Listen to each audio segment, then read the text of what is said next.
ربنا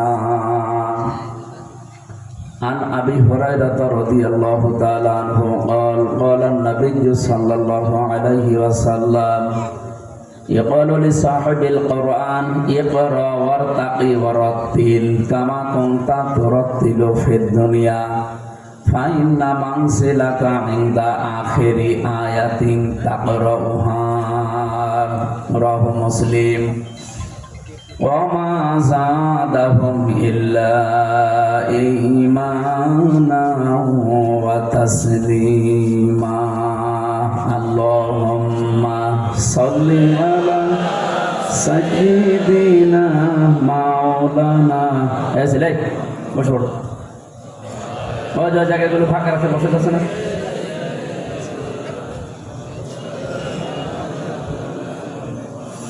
সুন্নাত নয় শুধু দাওয়াতের মেহমান সুন্নাত নয় শুধু খাওয়া শেষে মধুপান আরো কিছু সুন্নাত আছে তুমি জানো কি জানলেও জীবনে কখনো তা মানো কি সুন্নাত শুধু নয় মাজলুম সহায়ক সুন্নাত ওহুদে জালিমের প্রতিরোধ সুন্নাত শুধু নির্জন ধ্যানে যাওয়া আর সুন্নাত হলো পাথরের আঘাত খাওয়া মহাব্বতে তার সুদিনের সাথী তুমি দুর্দিনেও তার পাশে থাকো কি আরো কিছু সুন্নাত আছে তুমি জানো কি জানলেও জীবনে কখনো তা মানো কি সুন্নাত কোরআনের সমাজ বিনির্মাণে বৈর সকল পথ মাড়িয়ে চলা সুন্নাত দাওয়াতে দিনের পাশাপাশি ইসলাম রক্ষায় হাতে তলোয়ার তোলা সুন্নাত শুধু নয় নমনীয় আলাপন সুন্নাত প্রয়োজনে হুঙ্কার গর্জন সুন্নাত শুধু নয় মিস্তরতে যাওয়া আর সুন্নাত হলো রাষ্ট্রনায়ক হওয়া মহাব্বতে তার খালিদ মোরালি হামজার মতো তার পাশে থাকো কি আরো কিছু সুন্নাত আছে তুমি জানো কি জানলেও জীবনে কখনো তা মানো কি আলহামদুলিল্লাহ বাংলাদেশের প্রাণপ্রিয় আমার জেলা কুষ্টিয়া সদর থানার অন্তর্গত তাওবাতুন নাসুহা শব্দটা তাওবাতান নাসুহা হবে নুনের উপরে জবর দিয়ে লিখবেন দরকার হয় তাওবাতান নাসুহা লিখবেন কোরআনে কারিমের বর্ণিত শব্দ আর আমি ওই আয়াতই পড়েছি কোরআন থেকে আপনাদের মাদ্রাসার নাম যে আয়াত থেকে দেওয়া আর এই দুইটা শব্দের উপরেই কথা বলবো তাওবাতান আর নাসুহা আল্লাহ যেন আমাকে সেরকম কিছু বলা হেদায়েতমূলক কথা তৌফিক দান করেন। মহিলা মাদ্রাসা ও এতিমখানার উদ্যোগে বাংলাদেশে পুরুষদের জন্য বহুদিনের শিক্ষার দ্বার উন্মুক্ত করা আছে, কিন্তু মেয়েদের শিক্ষার পরিবেশ খুব কম। আপনাদের এলাকায় যেহেতু মা বোনদের জন্য, মেয়েদের জন্য কোরআনে কারীম শেখার একটা ব্যবস্থা করে দিয়েছে। কিয়ামতের ময়দানে নবীজি যে হাদিস বললাম, আল্লাহ তাআলা বলবেন ইকালু লিসাহিবিল কোরআন, সাহেবে কোরআন যারা, কোরআনওয়ালা যারা, যারা কোরআন পড়ে, কোরআন মানে, এই মানুষগুলোকে বলবেন যে পড়ো। ইকরা, কিভাবে পড়বা? অরত্তিল, তারতিলের সাথে পড়ো। এই তারতিলের ব্যাখ্যা করতে গিয়ে মুহাদ্দিসিনে কেরাম লিখেছেন, কেউ যদি কোরআন তারতিলের সহিত পড়তে চায়, তাকে কমপক্ষে 4টা বিষয় মানা লাগবে দুনিয়া। কয়টা? এখানে অবশ্যই আমি আসার সময় সাইনবোর্ডে লেখা দেখলাম, শুদ্ধি নাকি যেন লেখা, যে শুদ্ধকরণ ভাবেই কোরআন শরীফ এখানে শেখানো হয়। তারতিলের প্রথম অর্থ এটা। আপনি কোরআন পড়লে শুদ্ধ করে পড়া লাগবে। পৃথিবীর কোনো বই পড়লে শুদ্ধ করে না পড়লে গোনা হবে, এমন কথা আমরা পাইনি। এই একটাই মাত্র কিতাব কোরআন শরীফ, যেটা শুদ্ধ করে না পড়লে আপনার কবিরা গোনা হবে এবং কোরআন শরীফই আপনাকে লানত দিবে। কি কথা বোঝে? রব্বা করিয়েন লিল কোরআনি ইয়ালানুহু আছে শেষে, হাদিসের শেষ ভাষা ইয়ালানুহু একালিতা আনাস। কোরআন শরীফ বড় দোয়া দেয় ওই কোরআন পড়নেওয়ালার উপরে, যে শুদ্ধ করে কোরআন পড়ে না, অশুদ্ধ পড়ে। সুতরাং মাদ্রাসা যখন দিয়েছেন অবশ্যই এখানে শুদ্ধ করে পড়ানো হয়। তাহলে 1 নাম্বার হক আপনারা আদায় করছেন যারা এখানে লেখাপড়ায় আছে।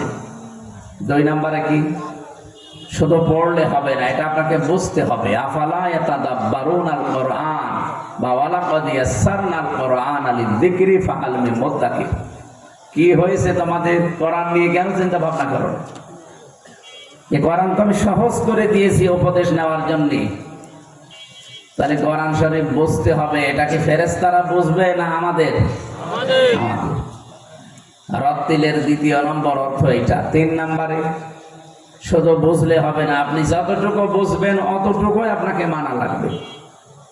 বাংলাদেশে কারা যেন প্রচার করে দিয়েছে যে জানার নাম ইসলাম না, মানার নাম ইসলাম। এটা একটা ভণ্ডামি। আপনি যদি না জানেন তো কি ছাতা মানবেন আপনি? এই জন্য জানার নামও ইসলাম, মানার নামও বলেন বলেন ইসলাম। 2টাই ফরজ। জানাও যেমন ফরজ, মানাও তেমন কি? আপনি জানেন ইসলামের কোনো বিধান কিন্তু মানেন না, আপনার গোনা হবে মাত্র একটা। কারণ জানার ফরজ আপনি আদায় করেছেন, মানার ফরজ আপনার আদায় হয়নি, গোনা হবে কয়টা? আর আপনি জানেনও না, মানেন, ডবল গুনাহগার হবে। আর আপনি জানেন না কেন? আপনি যে জানেন না, এটা আপনার অপরাধ। পৃথিবীতে কেউ কি মায়ের পেট থেকে জেনে আসে? না, আসে। হযরত ঈসা আলাইহিস সালাম তিনি জেনে এসেছিলেন মায়ের পেট থেকে। তাকে কি দুনিয়া আসার পরে কেউ শিখিয়ে দিয়েছিল? ফাশারাত ইলাইহি ক্বালু কাইফা নুকাল্লিমু মান কানা ফিল মাহদি সাবিয়্যা। যখন ইশারা দিয়েছে হযরত মারিয়াম আলাইহিস সালাম যে আমার এই সন্তানকে জিজ্ঞাসা করেন যে এর বাবা কে, হযরত ঈসা নবী দোলনা থেকে তিনি কথা বলা আরম্ভ করেছিলেন। ক্বালা ইন্নী আব্দুল্লাহ আতানিয়াল কিতাব ওয়া জাআলানি নাবিয়্যা। আমি আল্লাহর বান্দা। আমি কি? এদিকে তাকান। জরুরি যদি না থাকে, বসা পায়খানা আর বিড়ি খাওয়া, তাছাড়া যাবেন না। যদি ওইটাও জরুরি হয় তো খেয়ে আবার চলে আসবেন। আসবেন তো? জি ঠিক আছে, আসে। খুব যদি নেশা বেশি লেগে যায় যে আপনি পাগল হয়ে যাচ্ছে, তাহলে 2 টান দিয়ে আবার চলে যাবে। একেবারে তো দই বেঁধে রাখা যাচ্ছে না, অন্তত কয়েকটা টান গোপনে দিয়ে চলে যাবে। আমি কি বললাম বলেন তো? জলনা থেকে বাচ্চাকে কেউ শিখিয়ে দিয়েছিল? তিনি কি বললেন যে আমি আল্লাহর বান্দা। আতানিয়াল কিতাব ওয়া জাআলানি নাবিয়্যা। আল্লাহ আমাকে কিতাব দিয়েছেন, শুধু এতটুকু শেষ করেননি, তিনি বললেন এই জামানার নবী করে আল্লাহ আমাকে পাঠিয়েছেন। ওয়াজআলানি মুবারাকান আইনামা কুনতু ওয়া আওসানি বিসসালাতি ওয়াজ যাকাতি মা দুমতু হাইয়া। আল্লাহ আমাকে নির্দেশও দিয়েছেন, আমি যেখানেই আছি ওই জায়গাটায় বরকতময় করে দেবে আল্লাহ, এবং আমি যতদিন বেঁচে আছি দুনিয়ায় আমি যেন নামাজ আর যাকাত না ছাড়ি। ওয়াজআলানি মুবারাকান আইনামা কুনতু, যেখানেই আমি থাকবো ওই জায়গাটা আল্লাহ বরকত দিয়ে ভরে দেবে। নবীদের শান মান এটা, যেখানে নবীরা থাকে ওই জায়গাটা বরকত দেয় কে? আমাদের যিনি নবী মুহাম্মদুর রাসূলুল্লাহ সাল্লাল্লাহু আলাইহি সাল্লাম। হযরতে হালিমাতুস সাদিয়া বলেন, আমি শুধু বুকে তুলে নিলাম, আমার স্তনে দুধ ছিল না। মুহাম্মদুর রাসূলুল্লাহকে শুধু তুলে নিতে দেরি আমার স্তনে দুধ আল্লাহ ভর্তি করে দিয়েছে। আমি ডান স্তন তাকে পান করালাম, বাম স্তনও তার মুখে দিলাম, নবীজি মুখ বের করে দিলেন। একবার, দুইবার, আমি 3 বার চেষ্টা করেছি। এটা সিরাত ইবনে হিশামের ভেতরে আছে। নবীজি 3য়বারে বললেন, মা হালিমা, তার মানে চোখের ইশারা দিয়েও কথা বলা যায়। যদিও মুহাম্মদুর রাসূলুল্লাহ মুখ দিয়ে কথা বলেন না, ওই সময় তিনি চোখের ইশারা দিয়ে বলেছিলেন, মা হালিমা। জোর করেন কেন? ডান স্তন এটা আমার অধিকার ছিল, আমি পান করেছি। বাম স্তন এটা আমার অধিকার না। না লাগবে না, কিছু লাগবে না, এইভাবে ক্লাস করা যায় না। আমি কিন্তু পরে প্রশ্ন করবো, যদি জবাব দিতে না পারেন না আপনার খবর আছে। এভাবে ক্লাস করে মানুষ, ক্লাসের মতো থাকবেন ভাই। একটা তাল উঠছিল নষ্ট করে, এত কষ্ট করে আমি বাদাল দেই, আপনাদের মেয়ে এসে এক ধাক্কা সব কে বলিস আপনারা পানি দিন। আর আপনি বুড়ো মানুষ, পানি লাগবে, চা লাগবে, 1-1.5 ঘন্টা 2 ঘন্টা কথা বলা কোনো ব্যাপারই না। আর এমনি এখন মাহফিলের সিজন না। তিনি বাম স্তন মুখ থেকে বের করে দিয়ে বললেন, মা হালিমা, আপনি জোর করলেন কেন? বারবার আমি 3 বার মুখ বের করে দিলাম। আমি তো পান করেছি, আমার স্তন ডান, যেটা বামটা এটা আমি জানি। আপনার একটা সন্তান আছে আব্দুল্লাহ, ওটা আমার দুধ ভাই আব্দুল্লাহর অধিকার। পৃথিবীতে আমি এই ভাইয়ের হক নষ্ট করার জন্য আসি নাই, আমি এসেছি ভাইয়ের হক ফিরিয়ে দেওয়ার জন্য। কুষ্টিয়াবাসী, যেই নবী মায়ের কোলে বসে এতটুকু বয়সে ভাইয়ের হক নষ্ট করে না, ফিরিয়ে দেয়, সেই নবীর উম্মত আমরা। দিন যত যাচ্ছে, যত বড় হয়ে আমরা ভাইয়ের হক মারার জম হয়। এখানেও কত আল্লাহর ওলি বসে আছে, ভাইয়ের জমি ফাঁকি দিয়ে নিজের নামে লিখে দিয়েছে। আপনি কি নবীর উম্মত দাবি করলেন যে আপনাকে আমি মরে গেলে বিসমিল্লাহি ওয়া আলা মিল্লাতি রাসূলিল্লাহ বলে দিলাম আর আল্লাহ মাফ করে দিল? যে আল্লাহর নামে রসুলের দলে তুলে দিলাম। আপনি তো রসুলের দলে ছিলেন না। ভাইয়ের হক নবীজি মায়ের কোলে বসেও মারেন নাই, আর আপনি বড় হয়ে গেছেন ভাইয়ের হক মারে। এমন মুসলমান বাংলাদেশে নেই? আমরা যেন এরকম না হই। নবীরা এই জন্য যেখানে থাকেন সেই জায়গা যে বরকতময় হয়ে যায়। হযরতে ঈসা ওই দোলনা থেকে তিনি জবাব দিয়েছিলেন খ্রিস্টানদের প্রশ্নের জবাবে। বিশ্ব নবীকে হযরতে হালিমা বলেন, আমি এখান থেকে বাড়িতে নিয়ে গেলাম, যত জায়গায় নিয়েছি সেখানে আল্লাহ বরকত দিয়েছে। যেই গাধা বা খচ্চরের উপরে এসেছিলাম ওটা নড়তেই পারে না, শুধু তুলতে দেরি, দেখি মুহাম্মদুর রাসূলুল্লাহর বরকতে আল্লাহ গাধায় শক্তি সঞ্চার করে দিয়েছেন। বাড়িতে নিয়ে গেলাম, জীবনে কুয়াতে আমি কোনোদিন পানি পাইনি। বাড়ি যেয়ে দেখি কুয়াতে পানি উতলিয়ে পড়তেছে। খেজুর গাছগুলো একেবারে মরে গিয়েছিল, কোনোদিন খেজুর ধরে না। নবীজিকে আমার বাড়ির এরিয়ায় প্রবেশ করিয়ে দেখি খেজুর পাকা পাকা টটটট করছে। যে বকরিতে জীবনে দুধ দেয় না আমারে, নবীজিকে আমার বাড়ির এরিয়ায় শুধু প্রবেশ করালাম, দেখি ওই জায়গাতে বকরিগুলো সব দুধে পরিপূর্ণ স্তন। স্বামী আমার বহন করে নিয়ে এসেছে 2 বালতি দুধ। জিজ্ঞাসা করলাম, কোথায় পেলে?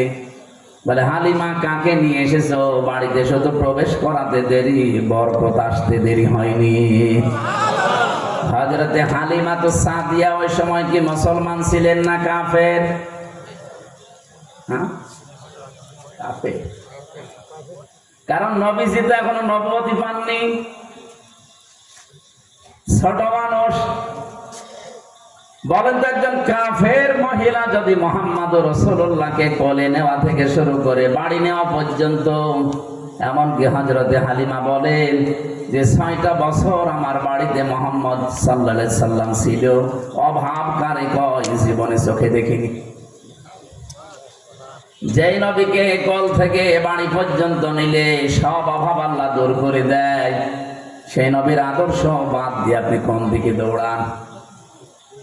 কোরআনে কারীম জানিয়েছে, ফাইনা তাযহাবুনা ইন হুয়া ইল্লা যিকরুল লিল আলামিন। কোথায় ভেগে যান, কোথায় দৌড়ান, কোথায় পালাচ্ছেন? যে কোরআনে কারীম আল্লাহ আমাদেরকে দিয়েছে যে বিশ্ব মানবতার জন্য উপদেশ। বলেন সুবহানাল্লাহ। হযরতে ঈসা ছোটবেলা থেকেই তিনি দোলনায় বললেন, আমি কিন্তু যেখানেই থাকবো জায়গাটা আল্লাহ বরকত দিয়ে ভরে দেবে। এটা নবীদের শান, তাদের মর্যাদা। তিনি জানিয়েছিলেন ওই জামানায় যে আল্লাহ আমাকে আদেশ দিয়েছেন আমি যতদিন বেঁচে আছি আমি যেন নামাজ এবং যাকাত এটা বন্ধ না করি। তার মানে নামাজ আর যাকাত দেওয়া এই বিধান শুধুমাত্র 1 বছর দিয়ে শেষ না, 1 বছর নামাজ পড়ে শেষ না, যতদিন জীবিত আছেন নামাজ মাফ নেই। কথা বোঝা গেছে? যতদিন জীবিত আছেন। আল্লাহ রাব্বুল আলামিন বলেন, ওয়া'বুদু রাব্বাকা হাত্তা ইয়াতিয়াকাল ইয়াকিন। ওই দিন পর্যন্ত ইবাদত করো যতদিন ইয়াকিন না হয়, তার মানে মরণ না হয়। তার মানে মরণ পর্যন্ত আপনাকে নামাজ আর সম্পদ থাকলে যাকাতের উপরে থাকা লাগবে। বাররাম বিওয়ালিদাতি, আমাকে আল্লাহ এও আদেশ দিয়ে পাঠিয়েছে, যেহেতু বাররাম বিওয়ালিদাতি, বাররুন শব্দের শাব্দিক অর্থ হচ্ছে সৎ ব্যবহার, ভালো ব্যবহার করা, নেক থেকে শব্দটা এসেছে। ওয়ালিদাতি একালিফ টান আছে কোরআনে, বাররাম বিওয়ালিদাতি। আল্লাহ পাক আমাকে আদেশ দিয়েছেন আমি যেন আমার মায়ের খেদমত করি। কোন বয়সে কথা বলছে আপনি চিন্তা করেছেন? জন্মের পরে। হযরতে মারিয়াম যখন তাকে খেজুর গাছের নিচ থেকে জন্ম দিয়ে কেবল বাড়িতে নিয়ে এসেছে, এই সময় দোলনা থেকে জাতির লোকেরা একটা একটা করে কথা জিজ্ঞাসা করে আর তিনি জবাব দিচ্ছেন। জবাবগুলো কি? যে আমি কিন্তু যার সন্তান না, আমি অবৈধ সন্তান না, আমি আল্লাহর বান্দা। আল্লাহ পাক আমাকে কিতাব দিয়েছেন এবং জামানার নবী করে পাঠিয়েছেন। এখান থেকে কয়েকটা মাসলা বের হয়, শুনতেছেন? যতগুলো তাফসীর আমার এই জীবনে আমি পড়েছি, মুফাসসিরিনে কেরাম এর সারমর্ম এটা, কোন অবৈধ মানুষকে আল্লাহ নবুয়ত দেন না, কোন অবৈধ মানুষকে আল্লাহ কিতাবও দেন না। এখন যেহেতু নবুয়তের দরজা বন্ধ হয়ে গেছে, এখন যেহেতু কিতাব আর আসবে না, সুতরাং নবীদের ওই দায়িত্ব পালন কোন অবৈধ মানুষ, কোন যার সন্তান করতে পারবে না। কিতাবওয়ালা হতে হলে আপনাকে বৈধ সন্তান হওয়া লাগবে। কোরআনে কারিমে সূরা কলমের 13 নম্বর আয়াতে একটা ধমক পেয়েছি আমি, উতুল্লিম বাদা যালিকা জানিম। রব্বুল আলামিন বলেন, হে নবী, আমার কোরআনের ডাইরেক্ট ইনডাইরেক্ট বিরুদ্ধে যারা আছে আপনি খোঁজ নিয়ে দেখবেন, ওগুলো জানিম। জানিম যার সন্তান। জানিমের বাংলা অর্থ বদমেজাজি, উগ্র। অনেকগুলো অর্থের ভেতরে এইটাও আছে যে অবৈধ সন্তান যারা, যার সন্তান যারা, এরা কোরআনের বিরুদ্ধে অবস্থান নেবে। এই জন্য অবৈধ কোনো মানুষকে আল্লাহ কোরআনের দিকে নিয়ে আসবে না। আজ আমার মনে হয় বাংলাদেশে যারা কোরআনের বিরুদ্ধে ডাইরেক্ট ইনডাইরেক্ট আছেন, বক্তৃতা দিয়ে, কাজকর্ম দিয়ে, আপনি একটু মাকে জিজ্ঞাসা করবেন আপনার বাবা কয়টা। আমি এটা বলতাম না, কারণ এখন কিছু দেখতে পাচ্ছি, এই জন্য বললাম। আপনার জন্ম হয়তো ভালোই হবে, কিন্তু নিজের জন্মটা আপনি খারাপ করে ফেলছেন। কোরআনের বিরুদ্ধে অবস্থান নেবেন না, ডাইরেক্ট হোক আর ইনডাইরেক্ট হোক। যদিও অনেকে বলে আমি কোরআনের বিরুদ্ধে, হাদিসের বিরুদ্ধে বলি না, জামাত ইসলামীকে বলি। আজকে আমার হরিপুরে যেখানে আলোচনা ছিল, এই আয়াতের উপরে কথা বলেছিলাম। ওয়ালাকাদ কুযযিবাত রাসূলুম মিন ক্বাবলিকা ফাসাবারু আলা মা কুযযিবু ওয়া উযু হাত্তা আতাহুম নাসরুনা ওয়ালাকিন্নাজ যালিমিনা বিআয়াতিল্লাহি ইয়াজহাদুন। হে নবী, ওই জালেমরা তো সরাসরি আপনাকে মিথ্যাবাদী বলে না, আপনাকে মিথ্যাবাদী বলার কারণে তারা আমি আল্লাহর আয়াতকে অস্বীকার করে। জামাত ইসলামী বাংলাদেশ বলেন, ইসলামী ছাত্র শিবির বলেন, হেফাজত ইসলাম বলেন, আলেম ওলামা বলেন, এদেরকে যারা আজ বিভিন্ন নাম দিয়ে গালি দেন, আপনি নিজেও জানেন যে না, তারা এই দোষে দোষী না। কি কথা বলেন না কেন? 1971 সালে বাংলাদেশ জামাত ইসলামী স্বাধীনতার বিরুদ্ধে অবস্থান নেয়নি, ওরা অবস্থান নিয়েছিল ভারতের বিরুদ্ধে। কারণ ওই সময় যারা ছিল তাদের দূরদর্শিতা এই 54 বছর পরে জাতি এখন টের পাচ্ছে। ওই সময় কেন তারা বিরোধিতা করেছিল, ওই সময় কেন এখন আপনি টের পাচ্ছেন না? ভারতের করদ রাজ্য করার জন্য চেষ্টা চালিয়েছিল ভারত, ওই সময় থেকে পারে নাই। দাড়িওয়ালা টুপিওয়ালা মানুষ শুধু ভারতে ঢুকে ট্রেনিং নেওয়া দূরের কথা। মাওলানা আব্দুল হামিদ খান ভাসানী, উনি গিয়েছিল ভারতে, টিকতে পারেন না, এবার চলে এসেছেন। ওই সময় যদি দাড়িওয়ালা মানুষগুলো যেত, ভারত তো একটা দুর্বিসন্ধি নিয়ে আগাচ্ছিল, জীবনও মেনে নিত না, আরো মেরে ফেলত। ভেতরের কথা ওগুলো আপনাদের দরকার নেই, বাস্তবতা এইটা। যারা ইসলাম পন্থীদেরকে গালি দেন বিভিন্ন, এই গালি তো আমাকে দেন না, আপনি সরাসরি গালি আল্লাহকে দিচ্ছে। আমি যদি আল্লাহর কথা এখন বন্ধ করে দিয়ে মানুষের তৈরি করা আইনের পক্ষে কথা বলতাম, আমার কেউ গালি দিত না, দিত। এজন্য ওয়ালাকিন্নাজ যালিমিনা বিআয়াতিল্লাহি ইয়াজহাদুন। হে নবী, ওরা তো অস্বীকার করে আপনাকে না, আপনাকে অস্বীকার করার পাশাপাশি সরাসরি তারা আমি আল্লাহকে অস্বীকার করে। এর পূর্বে বহু নবী রাসূল আমি পাঠিয়েছি, তাদের কিছু কাহিনী আপনাকে শোনাই। এমন কোন নবী রাসূল দুনিয়ায় পাঠায়নি যে তার সাথে ওরা ঠাট্টা বিদ্রোহ উপহাস করে না। তারা ঠাট্টা বিদ্রোহ উপহাস পর্যন্ত কষ্ট দিয়েছে, জুলুমের স্টিম রোলার এমন ভাবে চালিয়েছে, মাথার উপরে করাত দিয়ে পোড়াটা ছিঁড়ে ফেলেছে। এমনও নবী ছিল দুনিয়ায়, জাকের আলাইহিস সালাম। তারা সবর করেছে, ফাসাবারু। হে নবী, আপনাকে আমি বলছি, হাত্তা ইদা আত্তা আতাহুম নাসরুনা, আপনি ধৈর্য ধারণ করে কাজ চালান যতক্ষণ আল্লাহর সাহায্য না আসে। এমন অবস্থায় নবীজি চলে গিয়েছিলেন, শেষ পর্যন্ত বলতে বাধ্য হয়েছিলেন, মাথা নাসরুল্লাহ, আল্লাহ তোমার সাহায্য আর কত দেরি। আগস্টের 5 তারিখের বিকাল 3টা পর্যন্ত মানুষ একথা 1000 বার বলেছে। এই কথা বলে দেখা 6 রাস্তার মোড়ে দাঁড়িয়ে আমি নিজেও বলেছিলাম, মাতা নাসরুল্লাহ, আল্লাহ আর কত দেরি। 14 জন অলরেডি আমার সামনে মরে গেছে, কত দেরি আর তোমার সাহায্য। 3টার পরে শুনলাম যে সুসংবাদ আল্লাহ দিয়েছেন, আলা ইন্না নাসরাল্লাহি করিব, জেনে রাখো আল্লাহর সাহায্য অতি নিকটে। সুবহানাল্লাহ বলতে পারবে? আল্লাহ যে সাহায্য পাঠিয়েছিলেন, নাকি ওয়াজ করা লাগবে? আমরা নিজেরা দেখেছি। নাই তো জালেমদের মনে এত ভীতি সৃষ্টি করে দিল কে?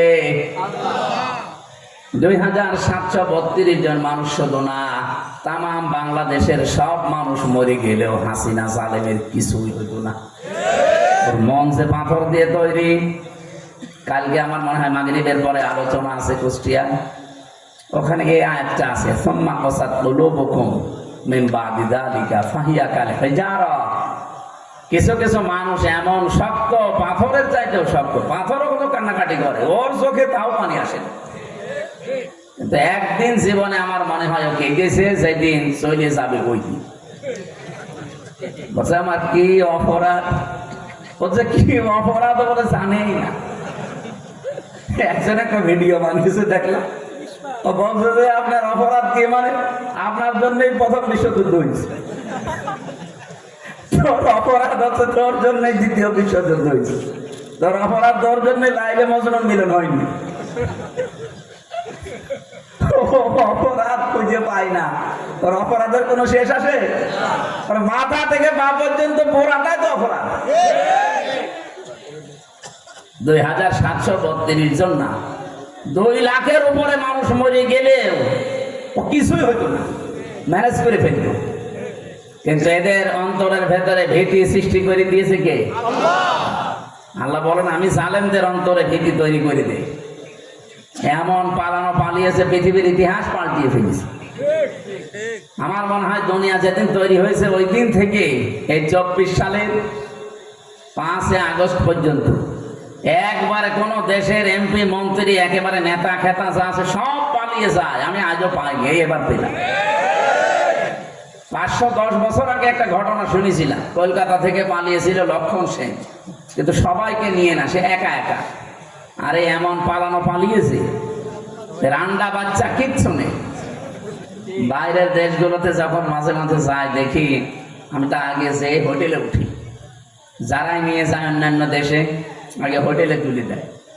সেদিন থাইল্যান্ডেও ছিলাম এক জায়গায়, হোটেলে ওঠার পরে নিচতলায় নামলাম। ওই দেশে তো মানে নামাও দুষ্কার, এতটুকু প্যান্ট পরে, মেয়ে লোকে এতটুকু প্যান্ট পরলে যে তাকানো যায়, নাউজুবিল্লাহ, চোখ বন্ধ করে থাকার মতো। মানে নিয়ে যায় বাঙালিরা কথা বলার জন্য, বিশেষ করে এই থাইল্যান্ডে সমস্যাটা বেশি, সিঙ্গাপুরেও ঝামেলা। এদেশে নামার পরে দেখি 2 শয়তান বসে আছে, কোন জায়গায় 3-4 শয়তান বসে গল্প করছে আর চা খাচ্ছে। কি গো আপনারা? হুজুর আমরা আগেই পালিয়েছি। আপনারা পালালেন কবে? বলছে 3 তারিখে। দেখলাম হাত ভালো না, আগে চলে যায়, নিজে বাপলে বাপেন, যদি ভালো হয় তাহলে আবার যাবো। কারণ ওদের তো সময় বেশি লাগে না, 2.5 ঘন্টা 3 ঘন্টা সময় লাগে না। তো ঢাকায় যেতে কুষ্টিয়া থেকে লাগে 6.5 ঘন্টা 7 ঘন্টা। আমরা এখান থেকে ঢাকা যাবো যা, ওরা ওই থাইল্যান্ড থেকে সিঙ্গাপুর থেকে চলে আসবে বাংলাদেশে তার আগে। তো চিন্তা করেছিল যে যাই 3 তারিখে রাত্রে ফ্লাইটে চলে যাচ্ছে, যদি দেখি যে আবার অবস্থা ভালো চলে আসবো, আর যদি খারাপ দেখি তা আর আসার দরকার নেই, কারণ যা করে নিয়েছে ওরা ও মরণ পর্যন্ত ওদের চলে যাবে। আমি যে কথাটা এখানে তুলেছিলাম, এতটুকু মানুষ দোলনা থেকে কথা বলা আরম্ভ করছিল, এতটুকু মানুষেরকে কথা বলা সাজে পৃথিবীর ইতিহাসে এই 2-3 জনের নাম পেয়েছি আমি। হযরত ইউসুফ আলাইহিস সালামের চরিত্রের গ্যারান্টি দেওয়ার সময় একটা বাচ্চা কথা বলেছিল মায়ের কোলে, আর জোরাইস নামে এক আল্লাহর ওলির চরিত্রের সার্টিফিকেট দেওয়ার সময় বাচ্চা কথা বলেছিল মায়ের কোলে। আর এই যে হযরত ঈসা, পৃথিবীতে আজ পর্যন্ত এই 3 জন কথা বলেছে মায়ের কোলে, তাছাড়া কেউ আজও কথা বলে নাই। আমি কি দিয়ে কথা তুলেছিলাম? রত্তিল দিয়ে। যে আপনি যদি তেলাওয়াত করতে চান কোরআন শরীফ, 1 নম্বরে আপনাকে শুদ্ধ করে পড়া লাগবে, 2 নম্বরে এটা বুঝতে হবে, 3 নম্বরে শুধু বুঝলেই হবে না, যতটুকু বোঝেন অতটুকু মানতে হবে। বলেন তো আমরা কোরআন যে যতটুকু বুঝি অতটুকু বাংলাদেশে মানার পরিবেশ এখনো হয়েছে? তাহলে রত্তিল কি হচ্ছে? না, হচ্ছে না। খুব কঠিন কথা না? আপনি রত্তিল এখনো পর্যন্ত শেষ করতে পারেননি। এখনো হাদিসের তো 8-9টা শব্দ আছে। ইকালু লিসাহিবিল কোরআন ইকরা ওয়ারতাকি, এরপরে কি? অরত্তিল। অরতাকি মানে উঠতে থাকো, তুমি পড়ো কোরআন শরীফ আর উঠতে থাকো। কিভাবে পড়বা? রত্তিল সহ পড়ো। কোরআনে 3টা শব্দ আছে কোরআন পড়ার ব্যাপারে, করা, রতালা, তালাওয়া। 3টা শব্দের অর্থ আবিধানিক, পারিভাষিক, এই 4টা বিষয় পাবেন। 1 নাম্বার আপনাকে পড়লেই রত্তিলিল কোরআনা তারতিলা, শুদ্ধ করে পড়া লাগবে। 2 নাম্বারে আপনাকে বুঝতে হবে। 3 নাম্বারে যতটুকু বুঝলেন অতটুকু মানতে হবে। 4 নাম্বারে যারা মানে না ওদের মানার ব্যবস্থা করে দেওয়া লাগবে। এই কোরআনের ওই রত্তিলের ব্যাখ্যা করতে গিয়ে আজ আমরা এই লাইনে এসেছি যে আমি নিজে শুধু পড়বো শুদ্ধ করে, নিজে মানবো, নিজে শুধু বসবো না। মানুষ তো মানতে পারে না, তাদের মানার ব্যবস্থা করা লাগবে না? এটাকে ফেরেশতারা করবে? এই কারণে এখন এই রক্ত পিচ্ছির পথে আমাদের আসা, না তো কোন ঝামেলার কারণে আমরা এই পথে আসবো? বলেন, আপনি আমার দিকে তাকিয়ে বলেন। অনেকে তো এখন খারাপ বলেছে, হ্যাঁ উনি তো ওয়াজ করে খেতেও ভালো ছিল, এই ঝামেলা আসলো কেন? কেন আসলাম? এই রক্তিলের কারণে। কারণ আমার বাবার যা আছে, আমার যা আছে, আল্লাহর কসম আমি সেই প্রতিষ্ঠানে চাকরি করতাম আকিস গ্রুপে, আমার কিচ্ছু করা লাগতো না। একেবারে মরণ পর্যন্ত আমার যদি আল্লাহ 200 বছর হায়াত দিত, কিচ্ছু করা লাগতো না। খালি টাকা তুলতাম, খেতাম আর পায়খানা করতাম। কিন্তু এই রক্তিল নিয়ে আমি তো ধরা পড়তাম মরণের পরে। আল্লাহ চাই বলতো পড়ো আর উপরে ওঠো, কিন্তু তার তিলের সাথে পড়ো, আমি ধরা পড়ে যেতাম। কারণ আমি কোরআন বুঝি, শুদ্ধ করে পড়ি, আমি নিজে যতটুকু পারিবারিক জীবনে, ব্যক্তিগত জীবনে মানি। খালি আমার জীবন কি ব্যক্তিগত জীবন আর পারিবারিক জীবনই শেষ? আর জীবন নেই আমার? আমার অর্থনৈতিক জীবন নেই? বলেন, আমি যত বড় আল্লাহর ওলি দাবি করি বাংলাদেশে, আমার মাথায় যে টুপি এর ভেতরে সুদ, যত বড় সোফা গায়ে দিয়েছি এর ভেতরে সুদ। আর বলেন যে না আমার হালাল টাকা দিয়ে সোমা কিনে, সোফা কিনা, টুপি কিনা সুদ? মানে হ্যাঁ, কারণ এই সোফা সেই ফ্যাক্টরিতে তৈরি হয়েছে, ওই ফ্যাক্টরির মালিক ব্যাংক থেকে সুদের উপরে লোন নিয়েছে। আমি ডাইরেক্ট না হলেও ইনডাইরেক্ট। তো এটা বন্ধ করার জন্য কি শুধু মোনাজাত করে শেষ করে দিলে হবে? এটা পরিবর্তনের জন্য চেষ্টা করা লাগবে না? এই জন্যই চেষ্টা এসেছি, দেখি পরিবর্তন করা যায় কিনা। আমি অরাত্তিল এটা কিয়ামতের দিন যেন আমি নিজে ধরা খেয়ে না যাই, এই কারণেই কিন্তু এ পথে আসা। এ পথ খুব কঠিন, 24 ঘন্টা আতঙ্কের উপরে থাকা লাগে। তারপরও আমরা আসি, কিন্তু কিয়ামতের দিন আল্লাহ যেন আমার ধরা না খাওয়ান। আমার মনে হয় একামতের দিনের দায়িত্ব যারা মন থেকে পালন করে, এই রাস্তায় আসে, তারা এই মন নিয়ে আসে যে আমরা আখেরাতে অন্তত বাঁচতে চাই। কথা বলেন। এই জন্য চাই এই বাংলাদেশে শুধুমাত্র 100 জনের 15 জন মানতে পারতো কোরআন শরীফ, তাও পুরা জীবনে না, হয়তো ব্যক্তিগত জীবনে, পারিবারিক জীবনে। জীবন এখনো 7টা আছে। এরপরে আছে সামাজিক জীবন, এরপরে আছে রাজনৈতিক জীবন, এরপরে অর্থনৈতিক জীবন, সাংস্কৃতিক জীবন, ধর্মীয় জীবন, রাষ্ট্রীয় জীবন, আন্তর্জাতিক জীবন। এই জীবনগুলো কি আপনি আন্দাজে মন মতো চালাবেন? খালি 2টা জীবন পার করলেন, ব্যক্তিগত জীবন আর পারিবারিক জীবন, আর বাকি 7টা জীবন কে পার করবে? ওগুলো পার করতে হলে কোরআন বাদ দিয়ে পার করলে আপনি জাহান্নামে। বলেন বলেন। ইসলাম দীনান ফালা ইয়াকবালা মিন। ইসলাম বাদ দিয়ে যদি কেউ অর্থনীতি পালন করে, ও জাহান্নামী, ওটা কবুল হবে না। ইসলাম বাদ দিয়ে কেউ যদি রাজনীতি করে, ও জাহান্নামী, ওটা কবুল হবে না। এগুলো যদি আপনি ভালোভাবে বোঝেন, তখন তো আপনার রাগ করার কথা না। এরপরও আপনি রাগ করেন কোন কারণে? কোরআনের বিধান প্রতিষ্ঠার কথা বললে, দিন কায়েমের কথা বললে সবচাইতে বেশি মন খারাপ হবে, রাগ হবে, মারতে আসবে মুশরিকরা। সূরা শুরার 13 নম্বর আয়াতের মাঝের অংশে আছে, কাবুরা আলাল মুশরিকিনা মা তাদউহুম ইলাই। হে নবী, আপনি দিন কায়েমের কথা বলছেন, এইটা শুনলে সবচাইতে বেশি, কাবুরা মানে কি? মন খারাপ করা। কাবুরা মানে রাগ করা। সবচাইতে বেশি বিরক্ত হবে তারা যারা মুশরিক। বাংলাদেশে যারা কোরআনের রাজ কায়েম হোক এ কথা বললে রাজনীতি বলে উড়িয়ে দেন, ধর্ম ব্যবসা বলেন, আপনি কি মুশরিক? কথা কি কড়া হয়ে যাচ্ছে? না না, কিসের কড়া? কেবল শুরু হচ্ছে। আপনার কাছে নামাজের কথা বললে আমি রামজা ভালো, রোজার কথা বললে ভালো। নামাজ যেমন ফরজ, রোজা যেমন ফরজ, দিন কায়েম করা লাগবে এই জমিনে। 500 কোরআনের শরীয়তের বিধান আছে, এগুলো কায়েম করা লাগবে, এইটাও ফরজ। এই ফরজের কথা বললে আপনি আমারে বলেন দুনিয়াদার হয়ে গেছে, এতদিন ভালো ছিল, এ রাজনীতি করছে কেন, এ ধর্ম ব্যবসায়ী। আমার মনে হয় নবীজি যদি এখন বেশি থাকতো, ওরা নবীকেও বলতো ধর্ম ব্যবসায়ী।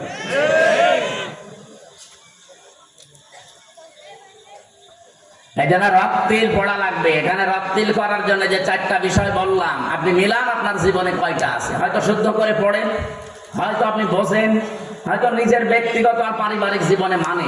4 নাম্বারটা কি?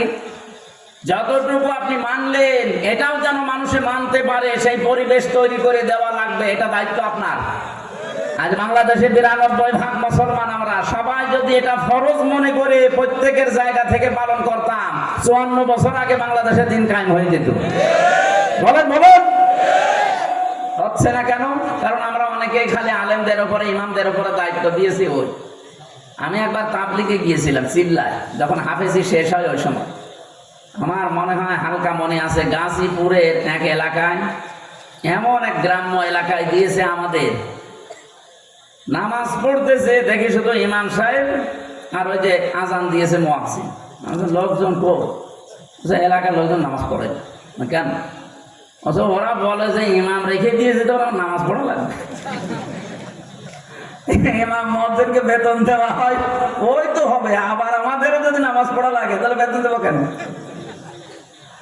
কি এলাকা আছে বাংলাদেশে এখনো? সেই সময় ছিল, আমি তখন 2002 সালে হয়তো সম্ভবত। তা আমার কথা হচ্ছে, শুধুমাত্র আমরা নিজেরা মানব না, আমরা চাই এদেশের মানুষের যেন কোরআন মেনে আমরা সবাই একসাথে জান্নাতে যেতে পারি। তাছাড়া আমার সত্যি কথা বলছি, কোরআন শরীফ আমি হাত দিয়ে মাথায় নিয়েও বলতে পারবো, 1 টাকাও আমার লাভ নেই। এই রাস্তায় এসে আল্লাহর কসম আমার 1টা টাকা লাভ নেই, আমার আরো ক্ষতি। যাই গুছিয়েছিলাম এতদিন, বাবারটা দিয়ে আমারটা দিয়ে চাকরি বাকরি করে ও ছাতা, এখন আবার সব চলে যাবে। কারণ আমিরে জামাতের নির্দেশ, এই দেশে যদি জামাত থেকে কেউ এমপি হয় 5 বছরে তার 1টা টাকা বাড়বে না, আরো যা আছে কমবে। আমার কি রাস্তায় এসে লাভ হয়েছে না লস হয়েছে? আমি যদি এমনি 5 বছর কাটাতাম কত টাকা উপায় করতে পারতাম বলেন তো? সত্য কথা বলবো, অসুবিধা কি? আমি নামাজ পড়াতাম জমার, এক জমার নামাজে একটা নামাজে 1 লাখ টাকা দিত। তাই আমি যদি 4 জমা যেতাম, আর নামাজ পড়ালে আর কোনো বেতন নেওয়া লাগে?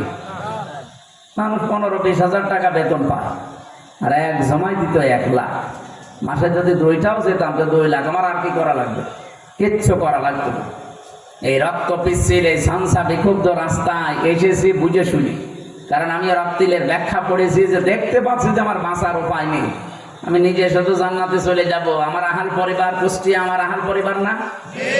আজকে যে আয়াত পড়লাম ওই সূরার ভেতরে আছে, ইয়া আইয়ুহাল্লাযীনা আমানু কু আনফুসাকুম ওয়া আহলিকুম নারা।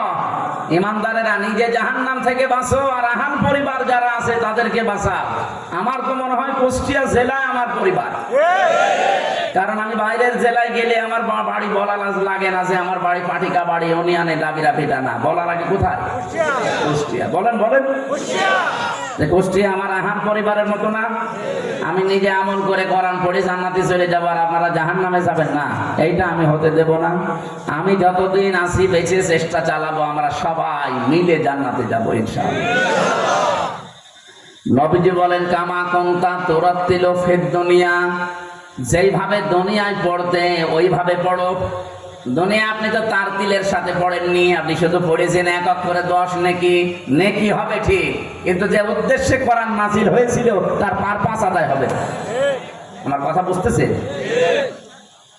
এই জন্য আমাদের উচিত হচ্ছে, আমরা যেন কিয়ামতের দিন আল্লাহ যখন বলবেন পড়ো আর উপরে ওঠো, যেই কয়টা আয়াত পড়তে পারবা তারতিলের সাথে ওই কয়তলা বিল্ডিং পাবা। আমি তো হাফেজ, 6666 আয়াত আমার মুখস্থ আছে।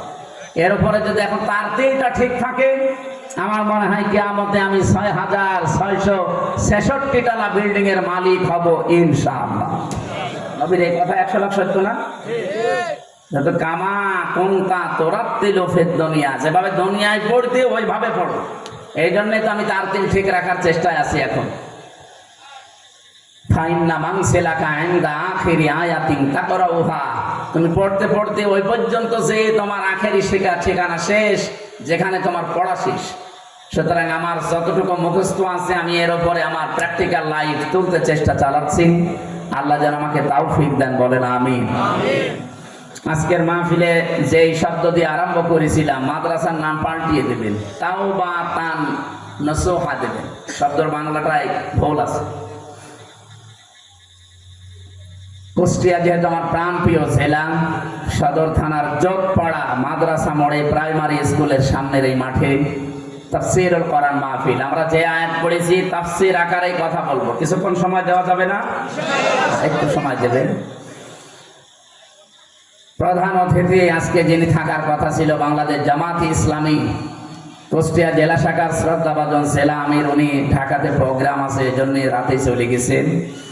অধ্যাপক মাওলানা আবুল হাশেম এখানে উপস্থিত আছেন, আপনারা দেখতে পাচ্ছেন। আমাদের বাংলাদেশ জামাতে ইসলামী কুষ্টিয়া জেলার সহকারী সেক্রেটারি জনাব খায়রুল ইসলাম রবিন, আপনাদের এই ইউনিয়নের সন্তান। চেনেন ওনারে? এই ইউনিয়নে বাড়ি। কোথায় বাড়ি? হ্যাঁ, কাঞ্চনপুরে বাড়ি। ওয়ারফা'না লাকা যিকরা, তার সম্মান মর্যাদা আল্লাহ দুনিয়া আখিরাতে তার ঈমান এবং আমলের উপরে যেন আল্লাহ আরো বাড়িয়ে দেন। আমার বামে বসে আছে বাংলাদেশের কুষ্টিয়া জেলার সদর থানার বাংলাদেশের সদরের আমির জনাব মাওলানা শরীফুল ইসলাম। এর পাশে আছে আপনাদের কাঞ্চনপুরের শ্রদ্ধাভাজন আমির মমতাজ নাকি যেন জহরুল ইসলাম সম্রাজ।